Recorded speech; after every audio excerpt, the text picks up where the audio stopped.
American president Donald ട്രംപിന് കനത്ത തിരിച്ചടി. ന്യൂയോർക്ക് മേയറായി ഡെമോക്രാറ്റിക് സ്ഥാനാർത്ഥിയായ ഇന്ത്യൻ വംശജനായ സൊഹ്റാൻ മംദാനി വിജയിച്ചു. അശ്വജിത് സി ചേരുന്നുണ്ട് കൂടുതൽ വിവരങ്ങളുമായി ഇന്റർനാഷണൽ ഡെസ്കിൽ നിന്നും. Aswajith, good morning. അങ്ങനെ ഒരു ഇന്ത്യൻ വംശജൻ ഈ സൊഹ്റാൻ മംദാനി വിജയിച്ചാൽ അത് അമേരിക്കയ്ക്ക് കനത്ത നാശമെന്നായിരുന്നു ഡൊണാൾഡ് ട്രംപ് പറഞ്ഞത്. വലിയ തിരിച്ചടിയായിരിക്കുന്നു. വിശദ വിവരങ്ങൾ എന്തൊക്കെ? Moti, good morning. ഏതായാലും ഒരു ചരിത്ര വിജയം എന്ന് തന്നെ ഈ നിമിഷത്തെ വിശേഷിപ്പിക്കാം. ന്യൂയോർക്കിന്റെ മേയറായി 34-കാരനായ സൊഹ്റാൻ മംദാനി ഇതാ ഈ അല്പസമയത്തിനകം തന്നെ ഔദ്യോഗികമായ ഒരു പ്രഖ്യാപനം പുറത്തു വരും.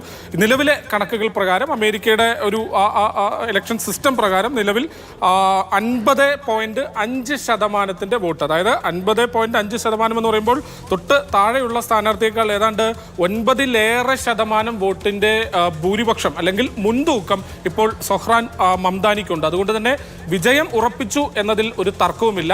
വിജയം ഉറപ്പിച്ചു കഴിഞ്ഞിട്ടുണ്ട്. ഏതായാലും ഔദ്യോഗികമായ ഒരു പ്രഖ്യാപനം ഉടൻ വരും. ഇത് ചരിത്ര ജയമെന്ന് പറയുമ്പോൾ തീർച്ചയായും ഈ മംദാനിയുടെ തുടക്കം മുതൽ തന്നെയുള്ള നിലപാടുകൾ ഡൊണാൾഡ് ട്രംപിന് എതിരാണ്. ഡൊണാൾഡ് ട്രംപിന്റെ ശക്തമായ അല്ലെങ്കിൽ ഡൊണാൾഡ് ട്രംപിന്റെ നയങ്ങളോട് ശക്തമായി വിയോജിച്ചുകൊണ്ട് തന്നെയാണ് ഈ തെരഞ്ഞെടുപ്പിൽ അല്ലെങ്കിൽ ഈ ഒരു മേയർ പോരാട്ടത്തിൽ കൃത്യമായി മംദാനി മത്സരിക്കുന്നത്. കുടിയേറ്റ വിരുദ്ധ നയം, ട്രംപിന്റെ കുടിയേറ്റ വിരുദ്ധ നയങ്ങൾക്കെതിരെ, സാമ്പത്തികമായ നയങ്ങൾക്കെതിരെ, ഇതിനൊക്കെ എതിരെ ശക്തമായി എതിർക്കുന്നു. ഡൊണാൾഡ് ട്രംപ് മോത്തി തുടക്കത്തിൽ സൂചിപ്പിച്ചതുപോലെ തന്നെ ഒരുപക്ഷെ ന്യൂയോർക്ക് സിറ്റിയുടെ കനത്ത നാശമായിരിക്കും മംദാനി മേയറായി വന്നാൽ എന്ന തരത്തിലേക്കുള്ള വളരെ രൂക്ഷമായ പ്രതികരണങ്ങൾ അടക്കം നടത്തുകയുണ്ടായി. ഇതെല്ലാം ചേർത്ത് വായിക്കുമ്പോൾ മംദാനിയുടെ വിജയം ട്രംപിന്, റിപ്പബ്ലിക്കൻ പാർട്ടിക്ക്, നിലവിലെ ഭരണകൂടത്തിന് അതിശക്തമായ ഒരു തിരിച്ചടിയാണ്. ഇനി മറ്റൊരു കാര്യം കൂടി, മംദാനി ഒരു ഇന്ത്യൻ വംശജൻ കൂടിയാണ് എന്നതുകൂടെ ഈ അവസരത്തിൽ സൂചിപ്പിക്കട്ടെ.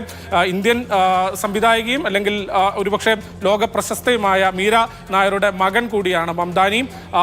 ഒപ്പം ഒരു വളരെ പ്രസക്തമായി പലസ്തീൻ വിഷയത്തിലടക്കം പലസ്തീൻ വിഷയത്തിലടക്കം വളരെ ശക്തമായ നിലപാടുകൾ സ്വീകരിച്ച് ലോകത്തിന് മുന്നിൽ കൃത്യമായൊരു തൻ്റെ സ്റ്റാൻഡ് വ്യക്തമാക്കിയിട്ടുള്ള മംദാനി ന്യൂയോർക്കിന്റെ ഒരുപക്ഷെ അമേരിക്കയുടെ ഏറ്റവും വലിയ സിറ്റികളിലൊന്നായ ന്യൂയോർക്കിന്റെ മേയർ സ്ഥാനത്തേക്ക് വരുമ്പോൾ അത് ചരിത്ര ദൗത്യമാണ്, ചരിത്ര നിയോഗമാണ്. വളരെ യങ്ങായുള്ള, വളരെ ഈ 34 വയസ്സിൽ തന്നെ ആ ഒരു പദവിയിലേക്ക് എത്തുക എന്നുള്ളതാണ് അദ്ദേഹത്തെ സംബന്ധിച്ച് വളരെ ചരിത്രമായൊരു നിയോഗമാണ്. ആ നിമിഷത്തിലേക്ക് ഒരുപക്ഷെ ഔദ്യോഗികമായൊരു പ്രഖ്യാപനത്തിലേക്ക് അല്പസമയത്തിനകം തരും. ഏതായാലും വിജയം ഉറപ്പിച്ച് കഴിഞ്ഞിട്ടുണ്ട്.